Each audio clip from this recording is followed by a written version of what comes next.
ఆర్జీవికేటీ 2025 అడ్మిషన్స్‌లో భాగంగా మనకు మరొకసారి అంటే ఎవరైతే 10థ్ క్లాస్ రీవెరిఫికేషన్, రీకౌంటింగ్ పెట్టుకున్నటువంటి వాళ్ళు మార్క్స్ పెరిగాయో వాళ్ళందరికీ అప్లై చేసుకోవడానికి నిన్న లాస్ట్ డేట్ అనమాట. అంటే జూన్ 10వ తేదీ సాయంత్రం 5 గంటల లోపల మీరు ఆన్‌లైన్‌లో అప్లికేషన్ పెట్టుకోవాలి అని మరొకసారి వాళ్ళకు అవకాశం ఇచ్చినటువంటి నేపథ్యంలో నిజంగా చాలామంది దురదృష్టవంతులు, చాలామంది అదృష్టవంతులు అనే చెప్పవచ్చు. ఈ యొక్క బిగ్ అప్డేట్ వల్ల. ఏది ఏమైనా సో నిన్న లాస్ట్ డేట్ అయితే అయిపోయింది. ఎవరికైతే సీట్ రాదు అనుకుంటున్నటువంటి వాళ్ళందరికీ కూడా సీట్ వచ్చే అవకాశం కూడా ఉంటుంది. దీనివల్ల మనకు ఇంకా సీట్ వస్తుందిలే అని కన్ఫామ్‌గా ఉన్నటువంటి వాళ్ళకు కూడా సీట్ రాకుండా పోయే అవకాశం కూడా చాలా స్పష్టంగా దీనివల్ల ఉంటుందన్నమాట. ఎందుకంటే నిన్న లాస్ట్ డేట్ అయిపోయినటువంటి నేపథ్యంలో ఎన్ని అప్లికేషన్స్ వచ్చాయి. ఇప్పుడు ఒక సీట్ కాంపిటీషన్ ఏ విధంగా ఉంటుంది. సో దాదాపుగా మనకు లాస్ట్ మంత్ 20వ తేదీ లాస్ట్ డేట్ అయిపోయినటువంటి నేపథ్యంలో వచ్చినటువంటి అప్లికేషన్‌తో కంపేర్ చేసుకున్నప్పుడు చాలామందికి సీట్ వస్తదిలే అనుకొని ఉన్నటువంటి వాళ్ళలో ఇప్పుడు కొత్తగా ఎవరైతే రీకౌంటింగ్, రీవెరిఫికేషన్ పెట్టుకున్నారో సో దానివల్ల ఖచ్చితంగా మీకు సీట్ వస్తుంది అనుకున్నటువంటి వాళ్ళకు కాంపిటీషన్ అనేది పెరుగుతుంది. మీకు కూడా సీట్ రాకుండా పోయే అవకాశం అయితే ఉంటుంది. సో ఏది ఏమైనా ఇప్పుడు నిన్న లాస్ట్ డేట్ అయిపోవడంతో ఎంతమంది అప్లై చేసుకున్నారు, ఒక్క సీటుకు గాను ఎంతమంది కాంపిటీషన్‌లో ఉన్నారు అనేది ఒకసారి చూద్దాం.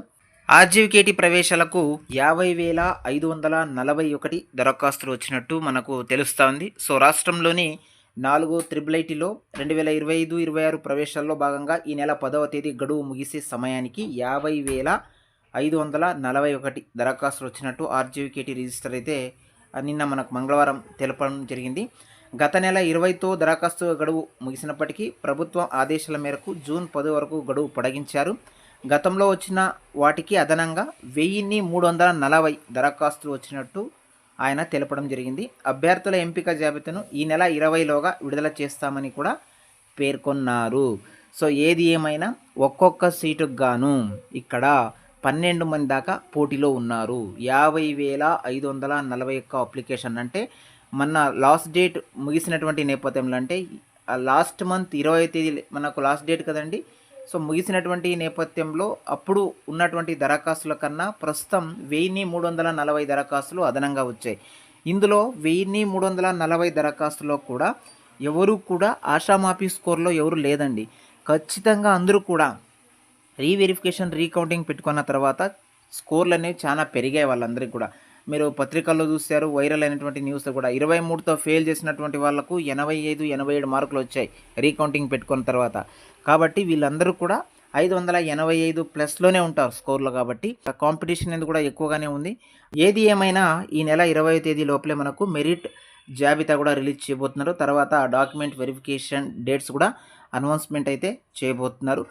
సో ఈ యొక్క ప్రక్రియ అనేది కాస్త ఆలస్యం అయ్యే విధంగానే కనిపిస్తుంది. కాబట్టి సో దీనిపైన ఎక్కువ ఫోకస్ చేయకుండా తక్కువ మార్కులు వచ్చినటువంటి వాళ్ళు ఇప్పటికే అకాడమిక్ ఇయర్స్ అనేవి ప్రారంభమయ్యాయి. వేరే కాలేజెస్ ఆప్షన్స్ కూడా చూసుకోండి. ఎక్కువ హోప్స్ అయితే పెట్టుకునే ప్రయత్నం అయితే చేయొద్దండి. ఎందుకంటే కాంపిటీషన్ హెవీగా ఉంది. ఎక్కువ స్కోర్ ఉన్నప్పుడు మాత్రమే ఎవరైనా సరే మీరు రిజర్వేషన్ ఉంది కదా అని కూడా నెగ్లిజెన్స్ చేయకుండా పక్కన వేరే ఆప్షన్ కూడా పెట్టుకొని దీన్ని కూడా ఒకవైపు ప్రయత్నం అయితే చేస్తే మంచిదని తెలియజేస్తూ ఇది ఓవరాల్గా ఆర్జీవికేటీ అడ్మిషన్స్ మీద ఉన్న అప్డేట్ అనమాట. నిన్న లాస్ట్ డేట్ ముగియడంతో వచ్చినటువంటి అప్లికేషన్ వివరాలు, ఒక్కొక్క సీట్కు ఎంతమంది కాంపిటీషన్ ఉన్నారు అనే దాని మీద ఉన్న అప్డేట్. వీడియో కనుక యూస్ఫుల్గా ఉంటే వీడియోకి ఒక లైక్ చేసి ఛానల్ని సబ్స్క్రైబ్ చేసుకోండి. Thank you for watching.